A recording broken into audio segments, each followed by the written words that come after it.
नमस्कार, माझं नाव आहे निशांत लिंगाय. तावडे अतिथी भवन इथे सध्या मी व्यवस्थापक म्हणून काम करतोय.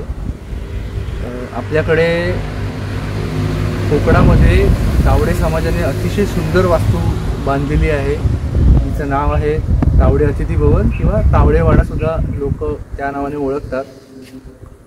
ही वास्तू बांधण्यामागचा उद्देश हाच आहे की तावडे समाजाचं कुलदैवत यांची मूर्ती वास्तूमध्ये आहे, प्लस गावामध्ये असणारी महाकाली मंदिर ही तावडे समाजाची कुलदैवत आहे. तर दोघांचं दर्शन एका वेळेला व्हायला पाहिजे या दृष्टीने ही वास्तू बांधली गेली आहे. तसंच आपल्या इथे बाकी लग्न, मुंज, बर्थडे पार्टीज, मीटिंग्स याच्यासाठी सुद्धा जागा आपण अवेलेबल करून देतो. त्यासाठी लागणाऱ्या सगळ्या सोयीसुविधा, कॅटरिंग, डेकोरेशन, बाकी इतर सर्व जशी रिक्वायरमेंट असते पार्टीची त्याप्रमाणे आपण सगळ्या अवेलेबल करून देतो.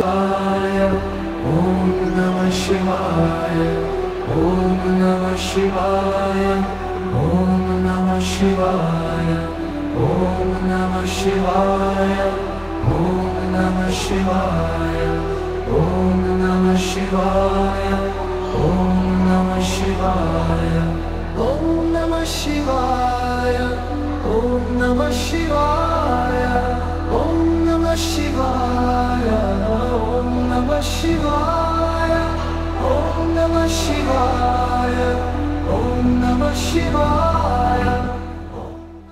आपल्या इथे एकूण 8 रूम्स आहेत ज्या आपण AC आणि नॉन AC मध्ये लोकांना अवेलेबल करून देतो. आपली ही वास्तू रत्नागिरीपासून म्हणजे रत्नागिरी रेल्वे स्टेशनपासून साधारण 40 किलोमीटर अंतरावरती आहे. तसं कन्व्हिनियंट रेल्वे स्टेशन रत्नागिरीच आहे जिथून आपल्याला येण्या जाण्यासाठी चांगल्या सोयी उपलब्ध आहेत.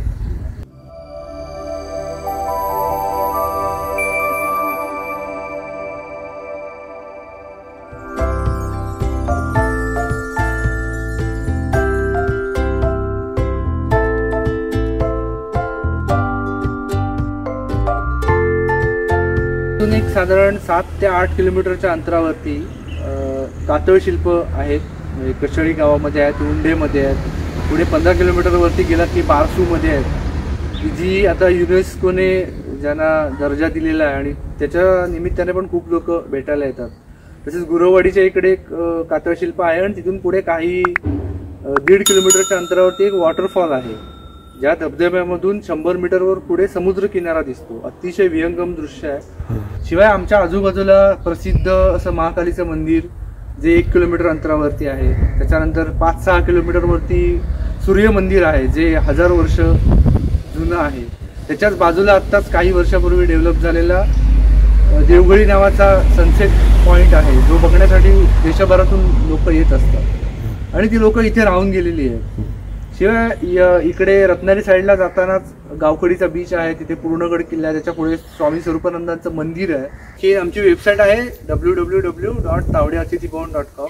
आपल्याला विनंती करू इच्छितो की आपण कोकणामध्ये नक्की या आणि आमच्या अतिथी भवनाला भेट द्या. इथे आमच्याकडे राहा, तुम्ही इथल्या खानपानाची मजा घ्या आणि हे जे मी काही पॉइंट सांगितले ह्याची तुम्ही नक्की व्हिजिट करा, तुम्हाला मजा येईल.